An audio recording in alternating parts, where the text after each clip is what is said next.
ஜோதிடம் அல்லாமல் யூடியூப்பில் பார்க்குறவங்க இவங்களுக்காக இந்த ஒரு சின்ன ஒரு பதிவு என்ன அப்படின்னு பார்த்தீங்கன்னா, ஒரு ராசியில் அவங்கவுங்க ராசி நட்சத்திரம் அவங்கவுங்களுக்கு தெரியும். அவங்க ராசிக்கு 2வது ராசியில தான் அவங்களுடைய பொருளாதாரம் இருக்கும்.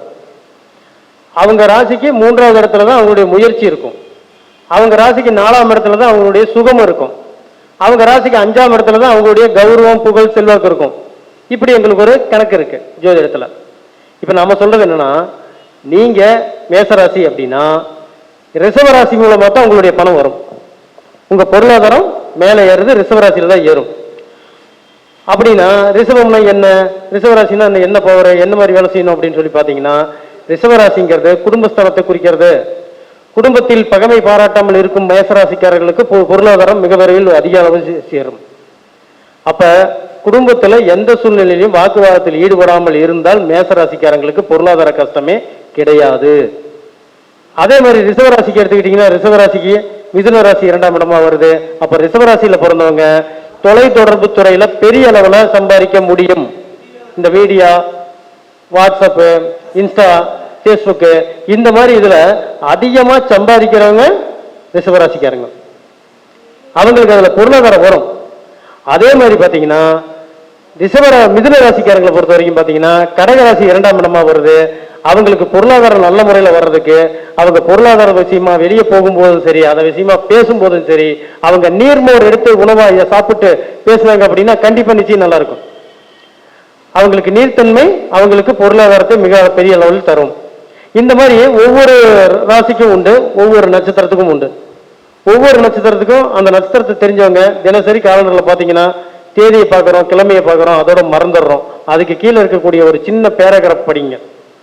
அன்னைக்கு நாள்ல என்ன நட்சத்திரம், எத்தனை மணி வரைக்கும் இருக்குது, என்ன திதி, எத்தனை மணி வரைக்கும் இருக்குது, எல்லாம் அதில் போட்டிருப்பாங்க. நம்ம வாட்ஸ்அப் குரூப்ல இருக்கிறவங்களுக்கு தினசரி காலண்டரை நான் கொடுத்துட்றேன். அன்னைக்கு நாள்ல என்ன கரணம் நடக்குது, என்ன யோகம் நடக்குது, எந்த நேரம் நல்ல நேரம், என்ன திசையில சூழல் இருக்குது, சூழல் இருக்கிற திசையில நம்ம டிராவல் பண்ண கவனமா செய்யணும். இது எல்லாமே நம்மளுடைய குரூப்ல இருக்கக்கூடிய கிட்டத்தட்ட பாத்தீங்கன்னா 3 குரூப், ஒரு 1500 பேருக்கு தினசரி நான் கொடுத்துட்டு தான் இருக்கேன். இந்த குரூப்ல நீங்களும் சேர விருப்பப்பட்டீங்கன்னா 73 73 6000 33 73 73 6000 33. மீண்டும் ஆங்கிலத்தில் சொல்றேன், 7373600033 MA ஜெகநாதன் இருக்கும். இந்த குரூப்ல நீங்க ஜாயின் பண்ணிக்கிட்டீங்கன்னா உங்களுக்கு தினசரி இந்த காலண்டர் வந்துகிட்டே இருக்கும். அதை பார்த்து செய்யணும். உதாரணம் பாத்தீங்கன்னா நம்ம விவசாய பெருமக்களுக்கு ரொம்ப யூஸான ஒரு விஷயத்த சொல்றேன். நாம கொடுக்குற காலண்டர்ல பாத்தீங்கன்னா அன்னைக்கு நாள்ல வந்து நேத்திரம் எவ்வளவு இருக்கு, ஜீவன் எவ்வளவு இருக்குன்னு இருக்கும். இந்த நேத்திரம்னா என்னன்னா கண்ணுங்க, ஜீவன்னா என்னன்னா உயிர். இந்த நேத்திரமும் ஜீவனும் ஒரு பாயிண்ட் இருக்கிற அன்னைக்கு நீங்க ஒரு மாடு பிடிச்சிக்கிட்டு வந்து பாருங்க, அந்த மாட்டுல எந்த தொந்தரவுமே இருக்காது. நீட்டா இதாகும், கறவைக்கு வரும், நீட்டா பால், அதனுடைய வசதிகள் நல்லா இருக்கும், உடல் நலம் நல்லா இருக்கும். அந்த மாடு அந்த விவசாயியை எந்த தொந்தரவும் செய்யாது. இதை விட்டு அன்னைக்கு ஒரு சண்டை நடக்குது, அன்னைக்கு ஒரு சண்டை நடக்குது, அன்னைக்கு நாள் நல்ல நாளா இருக்குது, புதன்கிழமையா இருக்குது, வெள்ளிக்கிழமையா இருக்குதுன்னு பிடிச்சிட்டு வந்தா கண்டிப்பா சிரமத்துக்குள்ளாகும்.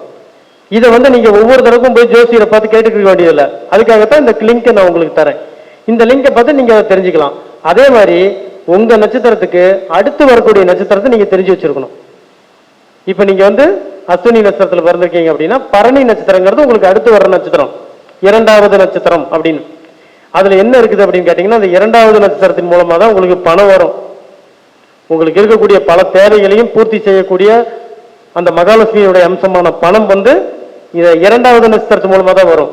அப்ப அஸ்வினி நட்சத்திரத்துக்காரங்க இந்த பரணி நட்சத்திரம் நடக்கிறனாலும், பூரம் நட்சத்திரம் நடக்கிறனாலும், பூராடம் நட்சத்திரம் நடக்கிறனாலும் பொருளாதாரத்துக்காக முயற்சி பண்ணா மிகப்பெரிய சக்சஸ் ஆயிரும். பொருளாதாரம் வந்தே தீரும். எழுதி வச்சுட்டு பாருங்க. நீங்க கேட்ட பணம் தர்ற மாதிரி இருந்தா கூட லேட் பண்ணி அந்த நாள்ல கொண்டு வந்துருவாங்க. அந்த நட்சத்திரத்துக்கு உண்டான தெய்வங்கள் உண்டு, அந்த நட்சத்திரத்துக்கு உண்டான உணவுகள் உண்டு. உதாரணத்துக்கு பாத்தீங்கன்னா பரணி நட்சத்திரம் உங்களுக்கு அதிர்ஷ்டமான நட்சத்திரமா வருதுன்னா நெல்லிக்காய் இருக்கு. நெல்லிக்காய் வந்து நீங்க தாராளமா பயன்படுத்தலாம். நெல்லிக்காய் எடுத்து சாப்பிட்டு போய் ஒரு விஷயத்த பேசுறது, ஒரு வேலையில போய் ஒரு ஆர்டர் கேட்கறது, வெளியூர்ல போய் பேசுறது, எல்லாத்துக்குமே இது ஒத்து வரும். அதே மாதிரி பூரம்னா என்னங்க, பூரம்னா எலுமிச்சம்பழம், கூடவே ஒரு எலுமிச்சம்பழம் வச்சுக்கலாம். பால் சம்பந்தப்பட்ட உணவுகள் சாப்பிட்டு போதும் கண்டிப்பா உங்களுக்கு பொருளாதாரம் வந்தே தீரும். அதுக்கடுத்து பூராடம்னு ஒன்று இருக்கு. பூராடத்தை பார்க்கும்போது பூராடம்னா வெள்ளரிக்காய், அது சீசன்ல கிடைக்கும். காளான் 15 நாளைக்கு இருக்க காளான் ஒரு குழம்பு வச்சு உணவுல சேர்த்துனீங்கன்னா கூட கண்டிப்பா பொருளாதாரம் உங்களுக்கு சிறப்பா வரும். இது ஏன் இந்த நட்சத்திரத்தை நம்ம அப்படி சொல்றோம், அந்த நட்சத்திரத்துக்கு உண்டான உணவுகளை சொல்றோம் அப்படின்னா, பிராக்டிக்கலா பார்க்கும்போது 100% கரெக்டா இருக்குதுங்க. நட்சத்திரங்கிறது தாரை, முதல்ல சொன்னேன். தாரைன்னா என்ன தெரியுங்களா? ஒரு ரோடு. உங்களுடைய வீட்டுக்கு உங்களுடைய அலுவலகத்துக்கு வரணும்னா ஒரு தடம் ஒன்று கொடுத்துருப்பீங்க, இந்த ரோட்ல வாங்கன்னு சொல்லுவீங்க. அந்த ரோடு தான் நட்சத்திரம். உங்களுக்கு எந்த நல்ல பலன் வந்தாலும் அல்லது பாதகமான பலன் வந்தாலும் அந்த ரோட்டு வழியா தான் வர முடியும். அப்ப உங்க நட்சத்திரத்தை நீங்க மெயினா கவனிக்கணும். அதுக்காக நீ கூட உங்களுக்கு எந்தெந்த நட்சத்திரத்துக்கு எந்தெந்த கோயிலுக்கு போகணும்னு நான் கொடுத்துருந்தேன். இறை வழிபாடு அப்படிங்கிறது என்னன்னா, ஒரு ஒருங்கிணைத்த சிந்தனைகள். அதாவது ஒரு 100 பேர் ஒரு கோயிலுக்கு வராங்கன்னா 100 பேர் 100 விதமான வேண்டுதல் வருவாங்க. ஆக மொத்தம் வேண்டுதல்ங்கிற ஒரு விஷயம் அந்த இடத்துல கூட்டு வழிபாடா மாறிடும். அப்ப அந்த இடத்துல போய் நீங்க பிரார்த்தனை பண்ணும்போது உங்களுக்கான தீர்வு உங்களுக்கே கிடைக்கும். இந்த நவகிரகங்களுடைய ஆளுமை இந்த மாதிரி தான் நம்ம சரிப்படுத்த முடியும். ஒருத்தர் கேட்டார், சார் நவகிரகம் எப்படி சார் செயல்படுது, நான் எப்படி தெரிஞ்சுக்கிறது அப்படின்னு கேட்டார். நவகிரகங்கள்ல ஒரு கிரகம் சூரியன் உங்களுக்கு தெரியும் இல்லையா? இந்த சூரியன் நம்ம மேல சொல்றது நல்லா உணர முடியுது. மற்ற கிரகங்கள் என்ன பண்ணுது? அதே கதிர்வீச்சு தான் கொடுக்குது. அது எப்படிங்க விதியா போய் வேலை செஞ்சு டைமிங் விதி கர்மம் எல்லாம் சொல்றீங்களா அப்படின்னு கேட்டாங்க. இது அனைத்துமே இந்த ஜோதிட உலகத்துக்கு இது ஒரு புதிய கருத்து.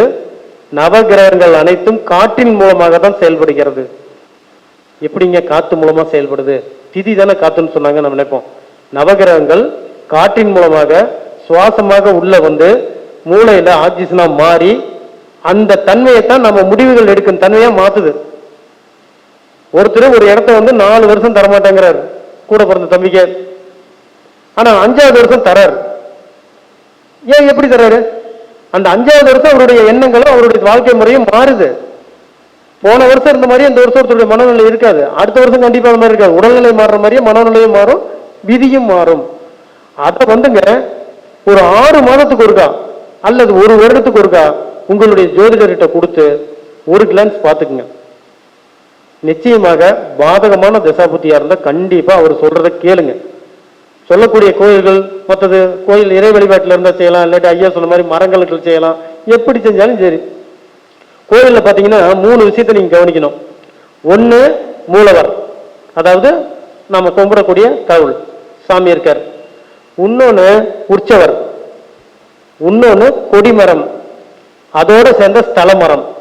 மரம்ங்கிற விஷயம் எனக்கு ஒண்ணு வந்துகிட்டே இருக்கும். ஒரு கோயில்ல சிலா வடிவத்துல தெய்வத்தை கும்பிடுறோம், உயிருள்ள வடிவத்துல மரத்தை கும்பிடுறோம். அப்ப எந்த கோயிலுக்கு போனாலும் கண்டிப்பா அந்த கோயிலுடைய ஸ்தல விருட்சத்தை வணங்காமல் வராதீர்கள். ஸ்தல விருட்சங்கிறது உயிர் உள்ளது, மரத்துக்கு உயிர் உள்ளது தெரியும் இல்லையா?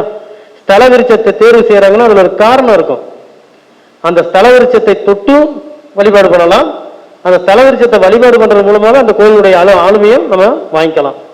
இந்த மாதிரி நவகிரகங்களுடைய தன்மைகளை அந்த 1 வருடத்துக்கு ஒரு முறையாச்சும் ரிப்பீட் பண்ணி பார்க்கணும். அதே மாதிரி தான் சொன்ன விஷயமே தான். சனி பயிற்சி ஆயிடுச்சு, குரு பயிற்சி ஆயிடுச்சு, கவலையே பட வேண்டாம். இப்ப உதாரணத்துக்கு சிம்ம ராசிக்கு அஷ்டமத்து சனி வந்திருக்காரு. வாக்கிய பஞ்சாயத்துப்படி 6ஆம் தேதி வந்திருக்காரு. இந்த அஷ்டமத்து சனி சிம்ம ராசிக்காரங்க எல்லாத்துக்குமே நடக்கும்னு நினைக்கிறீங்களா? நடக்காது. சிம்ம ராசியிலே பாத்தீங்கன்னா 9 வகை பிரியுது.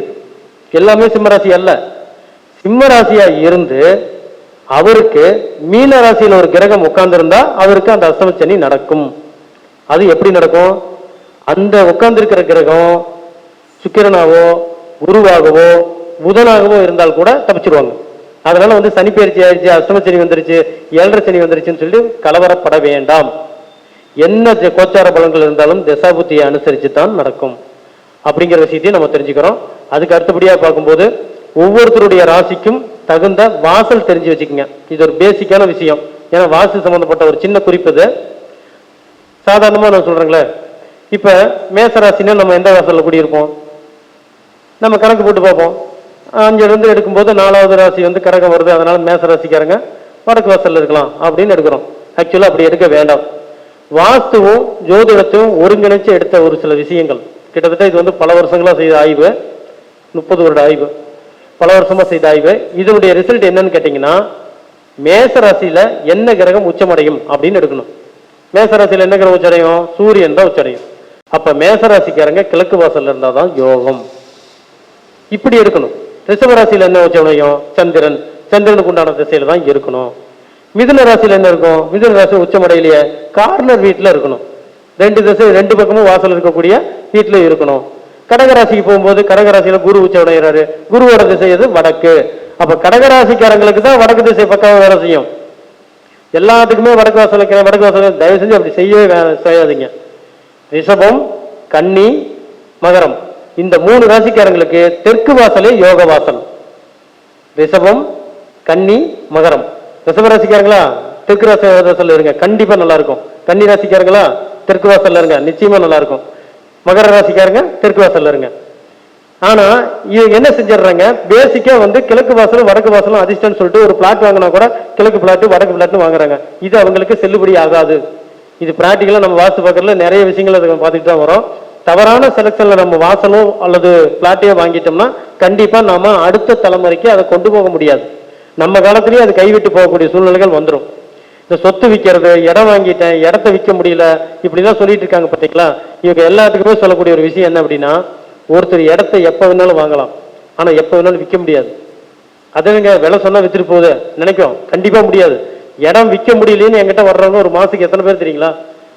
அதுக்காக நம்ம வந்து மண் மாற்ற பரிகாரம்னு சொல்லுவோம். மண் எடுத்துட்டு போய் ஆத்துல கரைச்சி ஆத்து மணல் எடுத்துட்டு போடுங்கன்னு சொல்லுவோம். அதே மாதிரி அந்த மண்ணை எடுத்துட்டு போய் மணச்சநல்லூர்ல பூமிநாதேஸ்வரர் கோயில்ல வைங்கன்னு சொல்லுவோம். இதெல்லாம் பரிகாரம். ஆனா விதி அனுமதிக்காம நீங்க எப்படி செய்ய முடியும்? அப்படி பாத்தீங்கன்னா ஒரு விருச்சிக லக்கணம் ஒருத்தருக்கு நடக்குது, அல்லது மேச லக்கணம் எடுத்துக்கங்க. மேச லக்கணத்துக்கு புதனுடைய புத்தியோ அந்தரமோ நடக்காமல் ஒரு நிலத்தை விற்க முடியாது அவர். ஏன், என்ன காரணம் அப்படின்னு கேட்டீங்கன்னா, 4ஆம் இடத்துக்கு விரயஸ்தானம் 12ஆம் இடம். அப்ப 3ஆம் இடம் தான் 12ஆம் இடமா வரும். அந்த திசாபுத்தியோ அந்தரமோ இல்லாமல் கண்டிப்பா இடம் விற்க முடியாது. அப்படி நடக்கலீங்க, என்னங்க செய்யறதுன்னா அதனுடைய அந்தரத்தை கவனிங்க. ஒரு 15 நாள் நமக்கு சப்போர்ட் பண்ணிச்சுன்னா கூட போதும். அந்த சமயத்துல அந்த நட்சத்திரம் இருக்கக்கூடிய கோயில்ல வழிபாடு பண்ணிட்டு நீங்க முயற்சி பண்ணுங்க, கண்டிப்பா சக்சஸ் ஆகும். சரிங்க, நல்லது. இது போன்ற அரிய கருத்துக்கள் நிறைய நம்ம கருத்தரங்கள்ல பார்த்தோம். அடுத்தபடியாக, ஐயோ நீங்க பேசணுமா? பேசிட்டீங்க. அடுத்தபடியாக இந்த கருத்தரங்கின் இறுதி கட்டத்துக்கு வந்து விட்டோம். இந்த கருத்தரங்கம் வந்து பாத்தீங்கன்னா கடந்த ஒரு 4 மாதமா நம்ம நடத்த முடியாம போயிடுச்சு பல்வேறு காரணங்களால. தொடர்ந்து இந்த கருத்தரங்குக்கு தங்களுடைய ஆதரவை தாருங்க. 246 மாசங்கிறது சாதாரணம் இல்லைங்க. கிட்டத்தட்ட 20 வருஷம் நம்ம சங்கத்தை நடத்தியிருக்கோம். தொடர்ந்து இந்த சங்கத்தை நடத்துறதுக்கு எல்லாம் வல்ல இறைவனும் அருளாசியோடும் இந்த பிரபஞ்சத்தினுடைய அருளாசியோடும் நிச்சயம் இது நடைமுறைன்னு நினைக்கிறேன். இந்த பிரபஞ்சத்தோட அருளாசின்னு சொல்லும்போது ஒரு சின்ன விஷயத்தை மட்டும் உங்ககிட்ட சொல்லிக்கிறேன். என்னுடைய அகாடமியில் படிக்கக்கூடிய ஸ்டூடெண்ட்ஸுக்கும் சரி அல்லது என்னுடைய கிளைண்ட்டுகளுக்கும் சரி நான் ஒரு விஷயத்தை சொல்லி தருவேன். என்னன்னா பிரபஞ்ச பிரார்த்தனைன்னு சொல்லி தருவேன். அதிகாலை நேரத்தில் 6 மணி சரியா சூரிய உதயத்துக்கு ஒரு 5 நிமிஷத்துக்கு முன்னாடி கிழக்கு திசையை வானத்தை நோக்கி நீங்க என்ன பிரார்த்தனை பண்றீங்களோ அந்த பிரார்த்தனை அந்த 24 மணி நேரம் நடக்கும். அதோட டைமிங் 24 மணி நேரம் தான். இது வந்து எடுத்தெடுப்புல நமக்கு சரியா வந்துடாது, கொஞ்சம் டைம் எடுத்து போங்க. ஒரு 3 நாள் 5 நாள் 10 நாள் நீங்க இதை பிராக்டிஸ் பண்ண பண்ண பண்ண என்ன ஆகும்னா நீங்க நினைக்கிறது நடக்கிறத பார்க்கலாம். அப்படின்னா நினைச்சாலும் நடந்துருமா? கண்டிப்பா நடக்காது. என்ன சாத்தியமோ உங்களுக்கு என்ன வாய்ப்பு இருக்கோ அதை தடையில்லாம நீங்க அப்படியே கண்கூட பார்ப்பீங்க. இந்த பிரார்த்தனை பண்ணும்போது சூரியன் உதயமாவாரு. அந்த சூரியனுக்கு பேர் பாலசூரியன், குழந்தை சூரியன் அர்த்தம். அந்த சூரியனை ஒரு 3 வாழ்த்து பாட்டெல்லாம் சொல்லி சூர்யாய நமக சொல்லி சிவசூர்யா நமக, அதே மாதிரி பார்த்தீங்கன்னா பாலசூர்யா நமகன் அந்த சூரியனை வணங்கிட்டு இந்த பிரார்த்தனையை முடிச்சிங்க அப்படின்னா நிச்சயம் அந்த நாள் உங்களுடைய நாளாவே இருக்கும். இது சம்பந்தமா நம்ம வகுப்புல வந்து விரிவான ஒரு வகுப்பு நடத்துறோம். அதுல வந்து பாத்தீங்கன்னா இன்னும் டீட்டெயிலா சொல்லி தருவோம். இப்ப நான் வந்து சுருக்கமா சொல்லியிருக்கேன். இதை வந்து ஒரு 3 நாள் வகுப்பா நடத்துவோம். அதை கத்துக்கிட்டவங்க அத்தனை பேத்துக்குமே நினைச்ச மாதிரி வாழ்க்கை முறை அமையறதா நிறைய பேர் அனுபவத்தில் சொல்லியிருக்காங்க. இதையும் தெரிவித்துக் கொண்டு இந்த அரிய ஒரு கருத்தரங்குக்கு வருகை புரிந்து இதற்கு பலவிதமான ஆதரவுகள் கொடுத்தாங்க. இந்த கருத்தரங்கம் நடைபெற கோவில்பட்டி தங்கப்பாண்டியன் ஐயா அவர்களுக்கும் சூரியன் சுந்தரராஜன் ஐயா அவர்களுக்கும் அதே மாதிரி பார்த்தீங்கன்னா இன்னும் நிறைய பேர் இந்த கருத்தரங்கு நடத்துறதுக்காக நிறைய உதவிகள் செஞ்சாங்க. அவங்களுக்கும் மாபெரும் நன்றியை தெரிவித்துக் கொள்கிறோம். நன்றி, வணக்கம்.